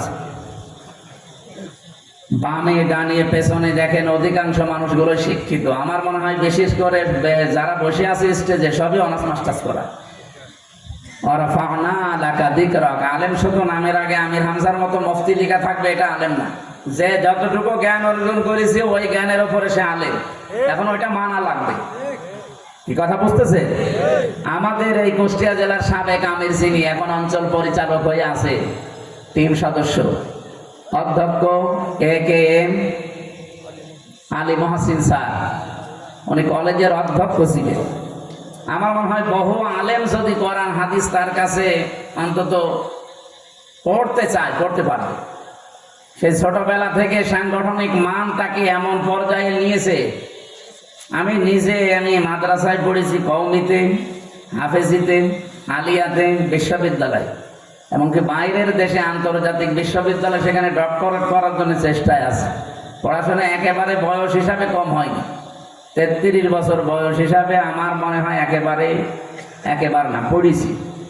তো ওনার কাছে আমি যেদিন অক্টোবরের 13 তারিখে 2024 সালে রকনিয়াত নেওয়ার জন্য, উনি আমার পরীক্ষক ছিলেন। 200টা প্রশ্ন করেছি। আমি গুনছিলাম যে কয়টা হয় দেখি। আমার মতো মানুষদের প্রশ্ন করে সারা দেশে আমি বড় হুজুর, আর ওখানে গেলে কাজ হয়ে গেছে। আলেম মানে শুধু নামের আগে মাওলানা, মুফতি, হাফেজ, কারি লেখা থাকবে, এটাই শুধু আলেম না। যে যতটুকু জ্ঞান অর্জন করে অতটুকু যদি মানতে পারে ও আল্লাহর কাছে আলেম। আমার কথা বোঝা গেছে? আলেম মানে জ্ঞানী। আলেম মানে কি? সুতরাং এখানে যাদের সম্মান কামনা করলাম, এদের জ্ঞান আছে। এই জ্ঞানটা যেন প্র্যাকটিক্যাল লাইফে পুঙ্খানু মানতে পারে। আমার মনে হয় বাংলাদেশে জ্ঞানী মানুষের সংখ্যা কম না। আমাদের জ্ঞান অনুযায়ী কাজ হয় না। জ্ঞান অনুযায়ী কাজ হলে দেশটা তো দাঁড়িয়ে যাওয়ার কথা। মালয়েশিয়া যদি 2004 সালের পর থেকে 21 বছরে দাঁড়িয়ে যায়, তা আমরা 54 বছরে দাঁড়াতে পারবো না? মানে ওদের জ্ঞান অনুযায়ী কাজ আছে। আল্লাহ আমাদেরকেও যেন জ্ঞান অনুযায়ী কাজ করার তৌফিক দেন। আলোচনা করলেন আপনাদের সামনে, জালাবাই বক্তব্য দিয়েছেন মাওলানা মুফতি হাফিজুর রহমান জিহাদি, মাওলানা হোসাইন আহমদ মাহফুজ চুয়াডাঙ্গা। এখানে মনে হয় দিনের বেলায় অনুষ্ঠান হয়েছে না? মেয়েদের নাম দেখছি। আমার শ্রদ্ধাভাজন আপা মোসাম্মদ নার্গিস খাতুন এসেছিল ঝিনাইদহ থেকে। এরপরে জাহানারা খাতুন কথা বলেছে। সম্মানিত পরিচালক যিনি আছেন এই মাদ্রাসার হাফেজ কারি আনিসুর রহমান ভাই। সামনে বসা আজকের মাহফিলের প্রধান আকর্ষণ তো আপনারা যদি রাতের বেলায় না আসতেন কষ্ট করে, আমি যত সাজগোজ নিয়ে আসতাম কিছু হইতো? তাহলে আজকের মূল আকর্ষণ এই শ্রোতা যারা আছেন বিভিন্ন জায়গায় বসে কষ্ট পাচ্ছেন, সবাইকে নিয়ে আল্লাহর দরবারে শুকরিয়া আদায় করে রাসূলের উপরে দরুদ আর সালাম পড়ে তেলাওয়াতকৃত আয়াত ছিল সূরা তাহরীম 8 নম্বর আয়াত। যেহেতু তাওবাতান নাসুহা এই শব্দটার দিকে আমরা ইঙ্গিত করে তেলাওয়াত করেছি, এর উপরে কথা বলবো ইনশাআল্লাহ। তাহরীম বাংলা অর্থ হচ্ছে নিষিদ্ধ করো। কি বললাম? নিষিদ্ধকরণ কোন জিনিস কি বাংলাদেশে আল্লাহর পক্ষ থেকে আছে? এটা শুরু হয়েছিল সেই জান্নাতে। আচ্ছা, গন্ধম গাছ যেটা নিষিদ্ধ, এটা শুধু গন্ধম গাছ না, এটা একটা বর্ডার। আল্লাহ রাব্বুল আলামিন বলেন, ওয়াইদে وقلنا يا آدم اسكن أنت وزوجك الجنة وكلا منها رغدا حيث شئتما ولا تقربا هذه الشجرة فتكونا من الظالمين। খুব ভালো করে খেয়াল করেন, এখান থেকে একটা শিক্ষা বের হবে। হযরত আদম আলাইহিস সালাম জান্নাতের ভেতরে সব কিছু পেয়েছিলেন, তারপরও তার মনের ভেতরে শান্তি ছিল না। রব্বুল আলামিন তার মনের ভাব যেহেতু বোঝেন, তিনি ঘুমিয়ে গেলেন ক্লান্ত হয়ে। তার বাম পাথর থেকে একটা হাড় খুলে নিয়ে আল্লাহ একটা সুন্দরী মেয়েকে বানিয়ে তার সামনে বসিয়ে দিলেন। ঘুম থেকে ওঠার পরে তিনি দেখলেন বিশ্ব সুন্দরী একজন মহিলা। তিনি তাকালেন এবং ধরতে গেলেন। আল্লাহ পাক আদেশ দিলেন, ধরাও যাবে না, তাকানো যাবে না। হযরতে আদম ওই দিন বলেছিলেন, রব্বুল আলামিন ধরা যাবে, তাকানো যাবে, কি করলি সেই কথা বলেন। ধরা যাবে, তাকানো যাবে, বিয়ে করা লাগবে। বলছে আমি রাজি আছি। বিয়ে করলে রাজি হলেই হয় না, দেনমোহর দেওয়া লাগে। যদিও বাংলাদেশে এটা এখন বাকির নাম ফাঁকি। এখানে যারা আল্লাহর ওলি বসে আছে, বিবাহিত যারা, সবার কি দেনমোহর পরিশোধ করা আছে? না, সংসার করে যাচ্ছেন 45 বছর। হঠাৎ করে কেবল পটল তুলবেন, সেদিন ইমাম সাহেবের সামনে এ রবিন সাহেব, আমির হামজা, শরীফুল ইসলাম বলবে যে এর মাফ করে দিন। ও মহিলা কি করবে? লজ্জার খাতির। ঠিক আছে, এটাই হয় না। ওই মহিলা যদি মাফ করেও দেয় হবে না, কারণ দেনমোহর তো ওই মহিলা ফরজ করেনি, দেনমোহর ফরজ করেছে কি? ওয়াতুহুন্না উজুরাহুন্না ফারিদা। দেনমোহর ফরজ করলাম আমি আল্লাহ, এটা আদায় করো। যারা বাসর রাতে মাফ চেয়ে নেই হবে না। মেয়েরা যারা শুনতে পাচ্ছেন, যদি মাফ করে দিয়েও থাকেন, বলবেন হয়নি, টাকা দাও। মেয়ে লোক কোন জিনিস মাফ করে দেয়, এটা তো আমার মনে হয় জীবনও বিশ্বাস করে। কারণ আমার যেটা, ওর কাছে যদি আমি টাকা ধার নেই 200, মনে হয় কমপক্ষে 10 বার চাবে সে টাকা। 5 বার যদি 200 টাকা করে 1000 টাকা দেওয়া হয়ে গেছে, এরপরও মনে হলে সে টাকা যে 200 টাকা 10 বার নেওয়ার পরে 5 বার নিয়ে 6 বারে চায়, সে আপনার দেনমোহর 1 লাখ টাকা মাফ করে দিল, আর আপনি মনে মনে আনন্দ আছে। জীবনও মাফ করে, মানে লজ্জার খাতিরে বাসরাতে মাফ করে দিয়েছে। ম্যাডামের কাছে আমি সাহসায় টাকা ধার নিতে চাই, দরকার দোকানদারের কাছে ধার। দোকানদারকে একবার দিলেই শোধ, আর ওর কাছে ধার নিলে ও 5 বারে তো শোধ হবে না, তখনই মনে হবে বলে টাকা। এজন্য মেয়ে লোকেরা মাফ করে না, লজ্জার খাতিরে যেটা করি সেটা হয়নি। কারণ একটা গাছে কাঁঠাল ধরে আছে, আপনার চাচার গাছ, 8-9 জন কাঁঠাল গাছের নিচে বসে আছে। আপনি যদি বলেন চাচা এতগুলো কাঁঠাল একটা, এখন যদি চাচা চারিদিকে তাকিয়ে লজ্জার খাতিরে বলে যা একটা নিয়ে যা, এটা যায়।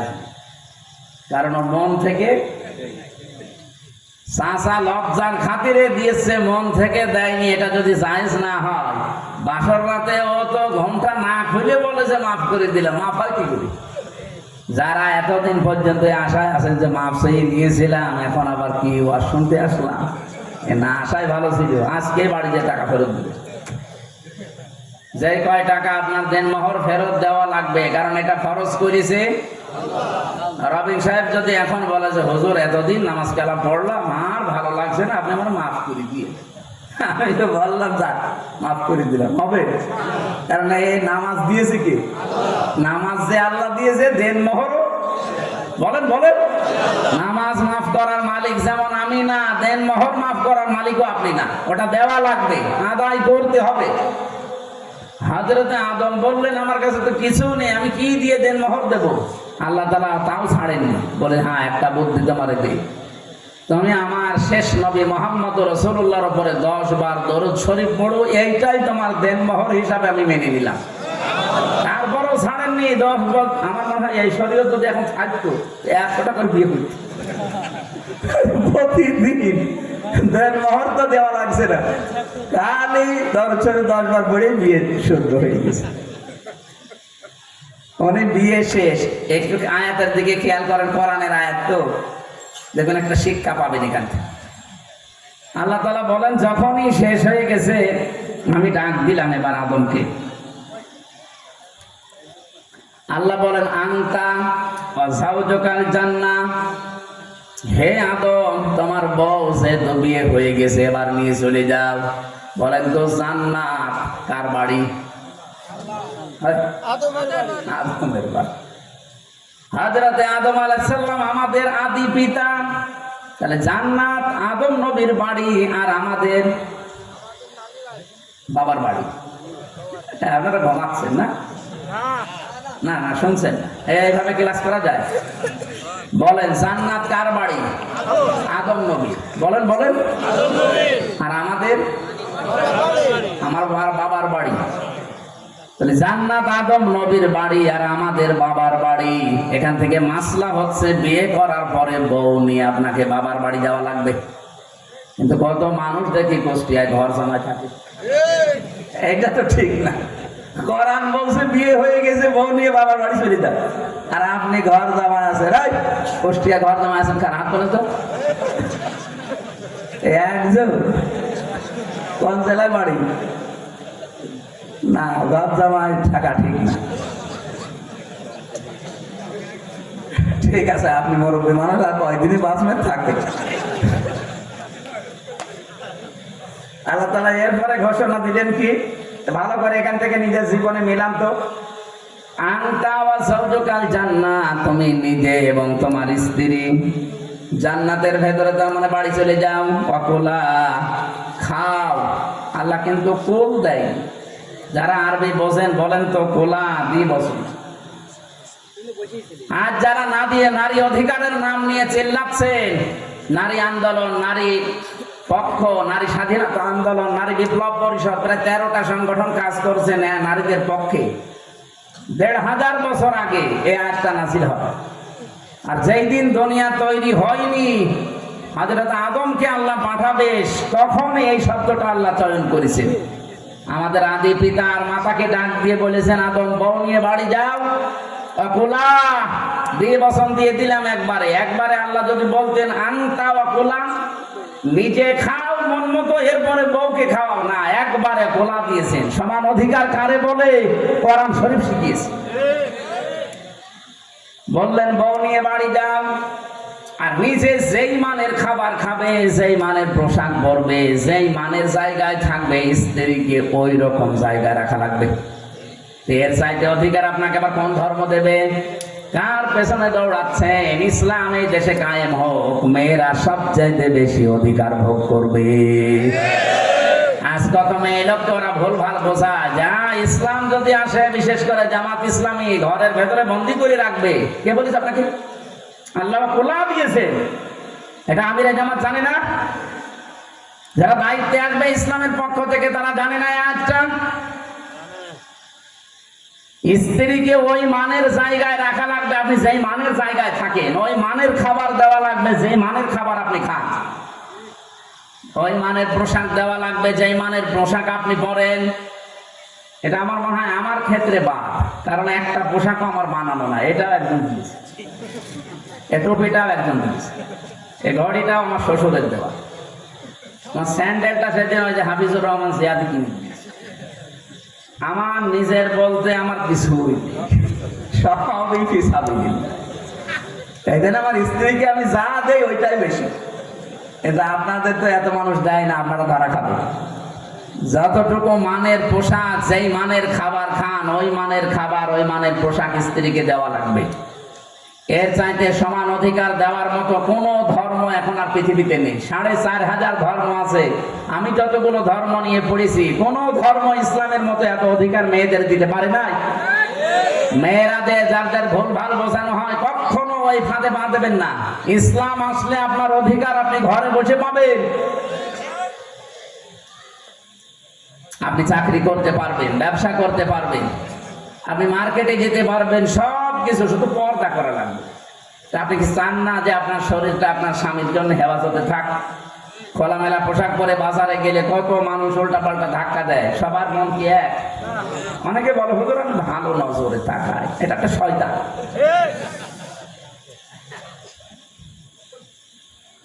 না মেয়েরা, আপনাদের নিজেদের সম্মান আপনারা নিজেরা ঠিক রাখেন। আপনি যদি সত্যিই পর্দা করে থাকতে পারেন আপনার স্বামীর কাছে, আপনি দেখবেন আলাদা একটা মর্যাদা বাড়িয়ে দেবে আল্লাহ। আর সারা দেশে সব কিছু দেখাবেন, আল্লাহ আপনার চেহারা থেকে নূর নষ্ট করে দিবে। তখন স্বামীর কাছে আর ভালো লাগবে না। ও দেখা যাচ্ছে ও অন্য এক জায়গায় লাইন করে বসে আছে। বলে সুবহানাল্লাহ। পরকীয়া প্রেম মানুষ এমনি করে। স্ত্রীরা প্রতি আকর্ষণ যখন কমে যায়, নষ্ট হয়ে যায়, তখন না, সবাই না, কিছু কিছু মানুষ। আল্লাহ আমাদের হেফাজত করুন। এরপরে আল্লাহ দিয়েছেন, তাহলে এখানে সমান অধিকারের এই শব্দটা, যতটুকু খাবে ততটুকু জান্নাতে তোমার স্ত্রীকে খাওয়াবে। মিনহা রগাদান হাইতো সে তোমার বউ নিয়ে বাড়ি যে ঘরে তালাবদ্ধ করে রেখে দেবে না, আমি ইসলামে এটা দেইনি। কোরআনে আল্লাহ বলেন রগাদান হাইতো সে তোমার, মাঝে মাঝে স্ত্রীকে ঘুরতে নিয়ে যাবে, যেখানে ইচ্ছা যাবে, যেখানে ইচ্ছা ঘুরবে, কোনো বাধা নেই। তার মানে বউ নিয়ে বাড়ি যে আপনি শুধু তালাবদ্ধ করে রাখবেন না, মাঝে মাঝেই তারে বেড়াতে নিয়ে যাবেন। শ্বশুর বাড়ি যান, আত্মীয় বাড়ি যান, বিভিন্ন অনুষ্ঠান যেখানে বৈধ অনুষ্ঠানগুলো সেখানে নিয়ে যান। আল্লাহ বলেন এরপরে ওয়ালা তাকরাবা হাদিহি শাজারা, এই গাছটার কাছে যাওয়া যাবে না। এই গাছ মানে শুধু গন্ধম গাছ না। আমি এখানে যদিও শাজারার আগে আলিফ লাম আছে, হাদিহি শাজারার আগে আল্লাহ আলিফ লাম দিয়ে নির্দিষ্ট করে দিয়েছেন এই গাছটার কাছে যাবে না। তাফসিরে মুফাসসির দিয়েছেন গাছ বলতে শুধুমাত্র যদি গন্ধম গাছ উদ্দেশ্য হতো, তাহলে আল্লাহ পাক এই আয়াতটা দুনিয়ায় নাযিল করতেন না। হাদিহি শাজারা দ্বারা উদ্দেশ্য হচ্ছে তামাম পৃথিবীতে আল্লাহর যত নিষিদ্ধ গাছ আছে, নিষিদ্ধ গাছ মানে আল্লাহর নিষিদ্ধ বর্ডার তৈরি করা আছে জান্নাতে। যেখানে ইচ্ছা যাও, যা ইচ্ছা খাও, কিন্তু সাবধান এই বর্ডারের কাছে যাবে না। দুনিয়াতে আল্লাহ জান্নাতে বর্ডার একটা দিয়েছেন, দুনিয়ায় দিয়েছেন বর্ডার 500। কত? এই কোরআনে 500 বর্ডারের কথা আছে। এই বর্ডার গুলোর কাছে যেই যাবে থেমে যাবে, বর্ডার পার হওয়া যাবে না। আপনি বাংলাদেশের বর্ডার চারিদিকে যতগুলো দেশের সাথে আছে, কোন দেশের সাথে যদি যেতে চান, অবশ্যই আপনাকে পাসপোর্ট ভিসা লাগবে বা লাগবে না? এমনিতে যান, হয় আপনাকে মেরে ফেলবে, না জেলে নিয়ে যাবে। আল্লাহ পাক বলেন আমারও যত বর্ডার আছে দুনিয়ায় ঘুরতে ঘুরতে, কিন্তু বর্ডারের কাছে গেলেই থেমে যাবে। জেনার একটা বর্ডার আছে, ওখানে গেলেই থেমে যাওয়া লাগবে না। চুরির একটা বর্ডার আছে, ওখানে গেলেই থেমে যাওয়া লাগবে।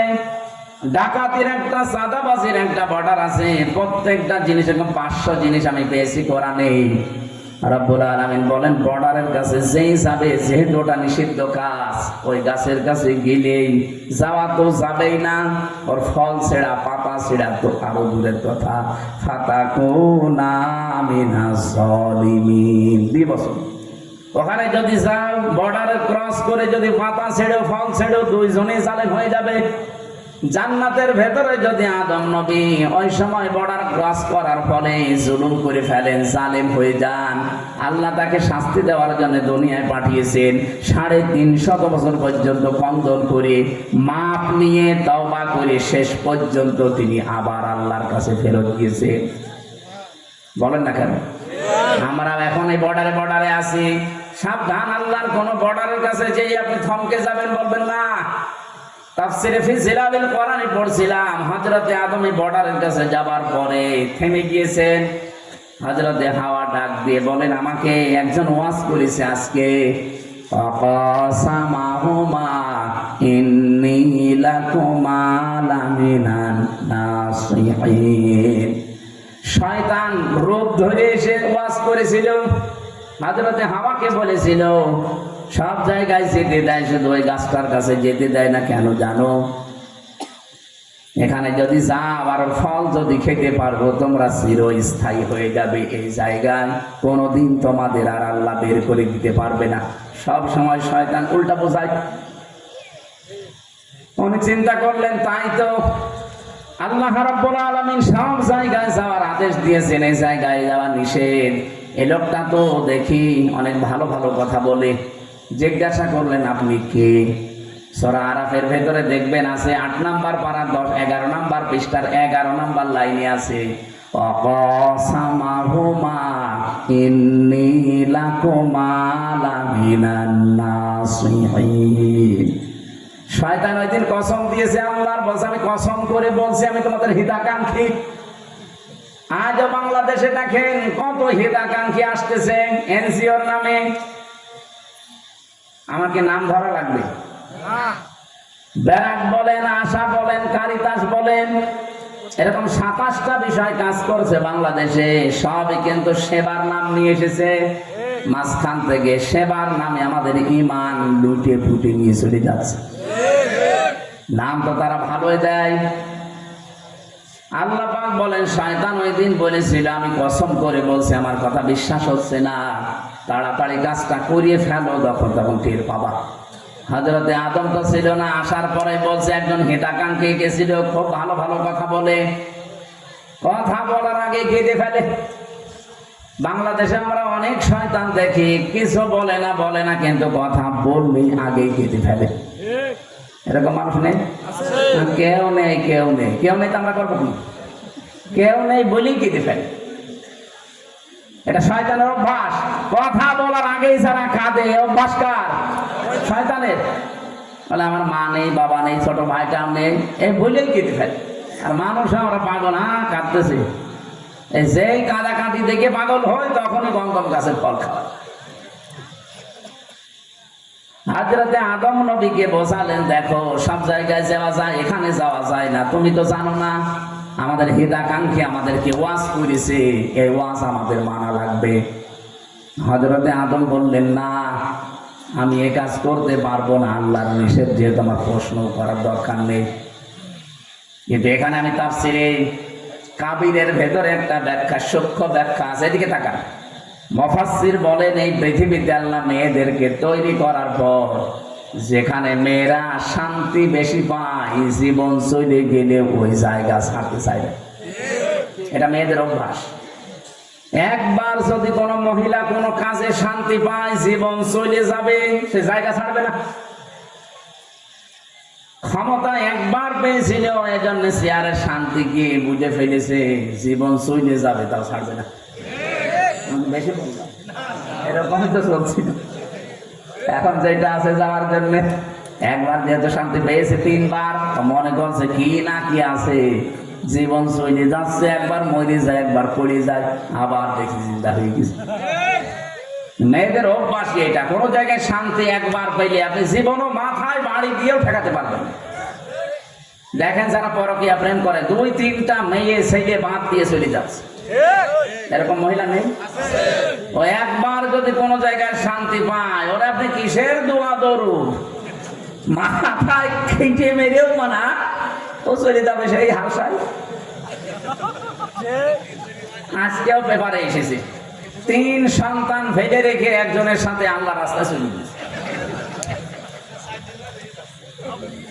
হযরতে হাওয়া আলাইহিস সালাম বললেন না, এই কাজ করাই লাগবে, কারণ তুমি তো আর মূল ওয়াজ শোনোনি, আমি শুনেছি। নিয়ে গেলেন স্বামীকে, চিন্তা করলেন। হযরতে আদম বলেন আমি না, নিষিদ্ধ গাছের কাছে আমি যাব না, কারণ ফাটা কোন আমি না জালিমিন আছে, দুইজনে জালিম হয়ে যাব।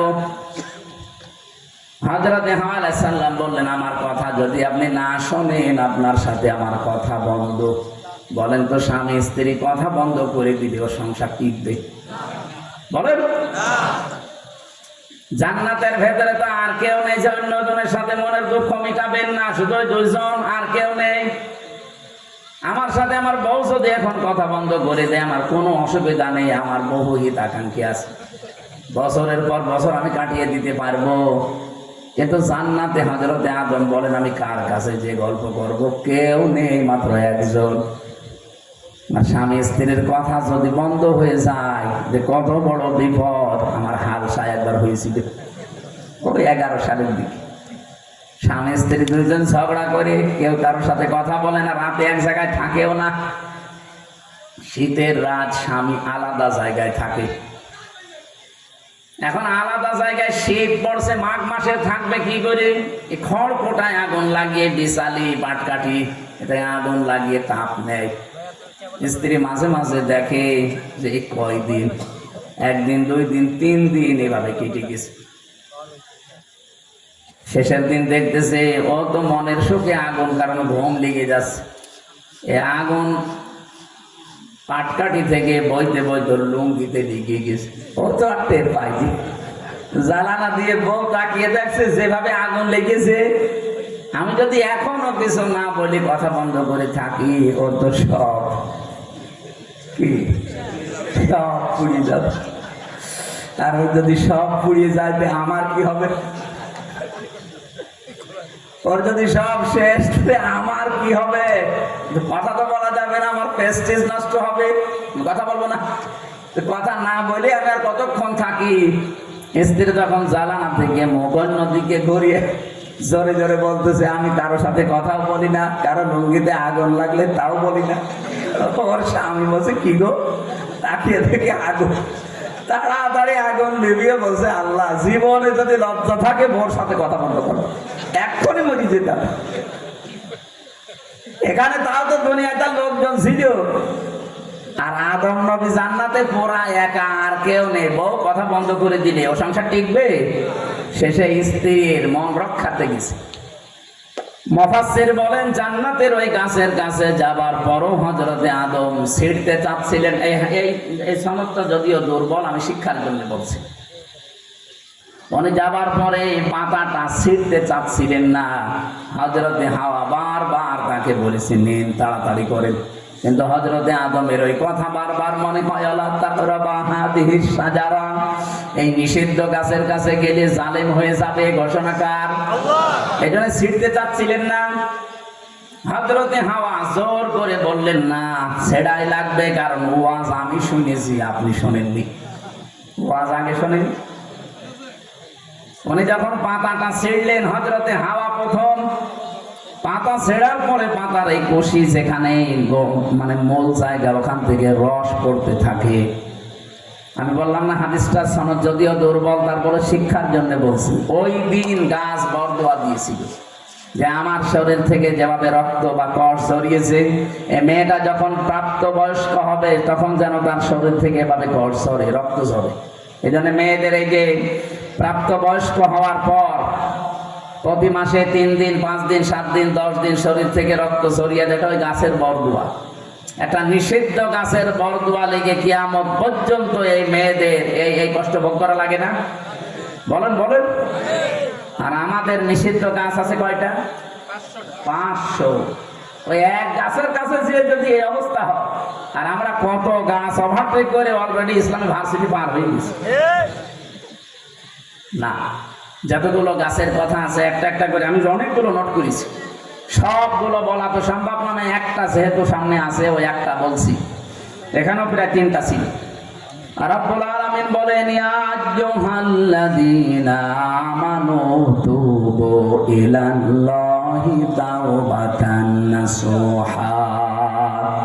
ওহে যারা ঈমানের দাবি করো, তাদেরকে বলছি, তোমাদের আদি পিতা হযরতে আদম কিন্তু ফিরে এসেছিল, তার তওবাও আমি কবুল করেছিলাম 350 বছর পর। তোমাদেরকেও আদেশ করছে, দুনিয়ার এই জীবনে শয়তানের ধোঁকায়, নফসের জালে, দুনিয়ার এই ফেরেবে পড়ে যারা নিজেদেরকে নষ্ট করে ফেলেছো, তোমরা ফিরে আসো আল্লাহর দিকে এমন তাওবার মাধ্যমে যেটা নাসুহা। নাসুহা মানে নুন সোয়াদ হা, নাসুহা শব্দের শাব্দিক অর্থ হচ্ছে খালেস। খালেস দিলে ফিরে আসো। এজন্য আমরা যারা নিজেদের নফসের উপরে জুলুম করে জীবনটা নষ্ট করে ফেলেছি, লা তাকনাতু মির রাহমাতিল্লাহ, ইন্নাল্লাহা ইয়াগফিরুয যুনুবা জামিআ, ইন্নাহু হুয়াল গফুরুর রহিম। কোনদিন নৈরাশ হবেন না, আমার আল্লাহর রহমত আপনার গুনার চাইতে অনেক বেশি। ফিরে আসেন, এখনো তাওবার দরজা বন্ধ হয়ে যায়নি। আসা রাব্বুকুম আইয়ুকাফিরা আনকুম সাইয়্যাতিকুম ওয়া ইউদখিলাকুম জান্নাত। আসা শব্দটা বালাগাত মানতে করেছি আমি। এখানে যারা আলেম আছে তারা বুঝবেন, আসা শব্দের বাংলা অর্থ যদিও সম্ভবত, কিন্তু আল্লাহ পাক যেখানে আসা ব্যবহার করেন সেখানে বাংলা অর্থ হচ্ছে করবে। আমার কথা আপনারা না বুঝলে আলেমরা বুঝবে। আসা রব্বুকুম, অবশ্যই আমার আল্লাহ তোমাদের রব, তিনি করবেন আইয়ু কাফিরা আনকুম। কাফারা ইউকাফিরু তাকফিরান এর বাংলা অর্থ হচ্ছে মুছে ফেলা, ঢেকে দেওয়া। সাজ্জিয়াতিকুম, তোমাদের যত অপরাধ দুনিয়াতে জেনে না জেনে করেছিলে ওই গুনাহগুলো আল্লাহ সব ঢেকে দেবেন। ওয়াইয়ুদখিলাকুম, আল্লাহ প্রবেশ করাবেন তোমাদেরকে জান্নাত, এমন একটা বাগানে, তাজরি মিন তাহতিহাল আনহার, যার তলদেশ দিয়ে নদী আর নহর প্রবাহমান। আল্লাহ পাক এবার আমাদের একটা সুসংবাদ দিলেন, ইয়াউমা লা ইউখজিল্লাহুন নাবিয়্যা ওয়াল্লাযীনা আমানু, কিয়ামতের ওই কঠিন ময়দানে আল্লাহ নবীদেরকে অসম্মানিত করবেন না, তাদেরকে আল্লাহ লাঞ্ছিত করবেন না। ওয়াল্লাযীনা আমানু মা, এতটুকু যদি নাযিল না হতো আমরা বিপদে পড়ে যেতাম। আল্লাহ বলেন নবীদেরকে তো আল্লাহ লাঞ্ছিত অপমানিত করবেনই না, এমনকি তার সাথে যারা কিয়ামত পর্যন্ত ঈমানদার তাদেরকেও আল্লাহ লাঞ্ছিত করবেন না। এখন আমাদের কাজ হচ্ছে ঈমানের দাবিটা যেন আমরা পূরণ করি। আল্লাহ রাব্বুল আলামিন এতটুকুই শেষ করে দেননি, এরপরের শব্দটা ছিল নূরুহুম ইয়াসআ বাইনা আইদিহিম ওয়া বিআইমানিহিম। কিয়ামতের দিন, এইদিকে তাকান, কিয়ামতের দিন তাদের সামনে আল্লাহ একটা নূর দেবেন, তাদের ডাইনে বামে নূর নিয়ে তারা চলতে থাকবে। আল্লাহ সবাইকেই দেবে, দিতে দিতে হঠাৎ মুনাফিকদের কাছ থেকে আল্লাহ বলেন আমি নূরটা কেড়ে নেব। বাংলার মুনাফিকেরা, যেহেতু মুনাফিক, আমি আজকেও মনে হয় জমান নামাজ পড়িয়েছিলাম, কোথায় জানেন? দহতলা। এখানে আমার মুনাফিকের এই পয়েন্টের উপরে আলোচনা ছিল। পৃথিবীতে মুনাফিক আপনি ইহুদিদের ভেতরে নেই, খ্রিস্টানদের ভেতরে নেই, বৌদ্ধদের ভেতরে নেই, হিন্দুদের ভেতরে নেই। মুনাফিক শুধু তৈরি হয় মুসলমানদের ভেতরে। এটা ১৫০০ বছর আগে নবীজির কথা, যে মুনাফিক কোন হিন্দু, খ্রিস্টান, বৌদ্ধ, মাজুসি, ইহুদি, নাসারার ভেতরে তৈরি হয় না। মুনাফিক তৈরি হয় শুধু মুসলমানদের ভেতরে। কিয়ামতের দিন আল্লাহ তো নূর ঠিকই দেবে, আলো দেবে আমাদের হাতে সবার। হঠাৎ করে মুনাফিকের হাত থেকে আল্লাহ পাক যখন কেড়ে নেবেন, ইয়াকুলুনা রব্বানা আতমিম লানা নূরানা ওয়াগফির লানা, তখন ঈমানদার বান্দা যারা এরা বলবে রব্বুল আলামিন আমাদের নূর তুমি কেড়ে নিও না, আমাদের নূরটা আরো পরিপূর্ণ করে দাও, যেন আমরা জান্নাত পর্যন্ত যেতে পারি আমাদের মাফ করার মাধ্যমে। ইন্নাকা আলা কুল্লি শাইইন কাদির, সব কিছুর উপরে ক্ষমতা চলে তোমার। কার? এরকম একটা অনেকগুলো কথা আমাদের সুসংবাদ দেওয়ার জন্য আল্লাহ দিয়েছিলেন। আমরা আরে যেতে পারছি না, অনেক রাত হয়ে গেছে। কালকে সকালে আবার অনুষ্ঠান আছে ফজরের পরে, এই জন্য আজকের মতো শেষ করে দিচ্ছি। আরো আগে উঠতে পারলে ভালো হতো। পড়া সোরাটা শেষ করলে অনেক শিক্ষা এখান থেকে বের করতে পারতাম। আগামী থেকে আবার কোনো জায়গায় আসলে আমার এসার পরে তুলে দিয়ে, কারণ সারাদিন বিভিন্ন অনুষ্ঠানে থাকা লাগে। এসার পরে অন্তত রাত 10টা সাড়ে 10টায় শেষ করে দিলে একটু ঘুমানো যায়। এবারও তাহাজ্জুদের নামাজ আছে, ফজরের নামাজের পরে সকালে আবার বিভিন্ন কর্মজীবনে যাওয়া লাগে। আজকের মতো মাপ চাইয়ে ক্ষমা চেয়ে শেষ করে দিলাম। আগামীতে আসলে আবার কথা হবে ইনশাআল্লাহ। আল্লাহুম্মা আমিন। লা ইলাহা ইল্লা আনতা সুবহানাক ইন্নী কুনতু মিনাজ জালিমিন। আল্লাহ, রাত 12টা বেজে যাচ্ছে, তাহাজ্জুদের সময় হয়ে যাচ্ছে। আমরা শেষ করে দিয়েছি। যতটুকু শুনলাম আল্লাহ আমাদের মেনে চলার তৌফিক দাও। সবার জীবনে তাওবাতান নাসুহা নসিব করো রব্বুল আলামিন। আজকে আমাদের জীবনে এমন ভাবে সেট করে দাও, কিয়ামতের দিন যেন এই আয়াতটা আমাদেরকে জান্নাত পর্যন্ত পৌঁছিয়ে দেয়। ইয়াকুলুনা রব্বানা আতমিম লানা নূরানা ওয়াগফির লানা ইন্নাকা আলা কুল্লি শাইইন কাদির। আজকের এই আয়োজনে যারা আঞ্জাম দিল, বিশেষ করে ইজ্জতপাড়া কাঞ্চনপুর এলাকার মানুষেরা যারা কোরআনে কারীম শোনার জন্য এগিয়ে এসেছে, আল্লাহ এদেরকে তুমি তারতিল, রাত্তিল এগুলো তুমি এদের জীবনে দান করো। কিয়ামতের দিন আমরা যেন পড়তে পারি আর তোমার জান্নাতে এক একটা স্তর পার করতে পারি। এখানে যারা নবীর এই ঘরটা প্রতিষ্ঠিত করেছেন, হাফেজ কারি আনিসুর রহমান ভাই সহ যত মানুষ এই প্রতিষ্ঠানের সাথে জড়িত, প্রত্যেককে কোরআনের ইজ্জতি এখনই মাফ করে দাও। এলাকায় মাটির নিচে যারা ঘুমিয়ে আছে এই মাদ্রাসার ওসিলায় ক্ষমা করে দাও। সম্মানিত মা বোনদেরকে তুমি খাদিজাতুল কুবরার মতো বানিয়ে দাও। তাদের যত হক আছে জীবনে আদায় করার সুযোগ আমাদের দান করো। আমরা জানি তোমার বিধান ছাড়া মানুষের অধিকার পালন করা সম্ভব না। চর্ম চোখে আমরা যেন দেখতে পারি বাংলাদেশের ৫৬,০০০ বর্গ মাইল তোমার কালাম দিয়ে চলছে।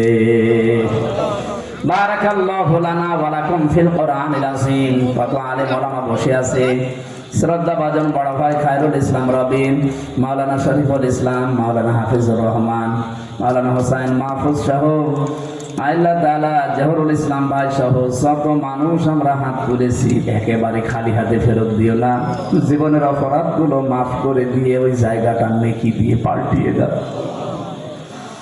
কখন কার কাছে আজরাইল চলে আসে কেউ জানি না, যখনই আসবে আল্লাহ তাআলা শেষ কথা যেন অন্তত মুখ দিয়ে এইটা বের হয়ে যায়, লা ইলাহা ইল্লাল্লাহু মুহাম্মাদুর রাসূলুল্লাহ। আসসালামু আলাইকুম। 10 মিনিট বেশি হয়ে গেছে।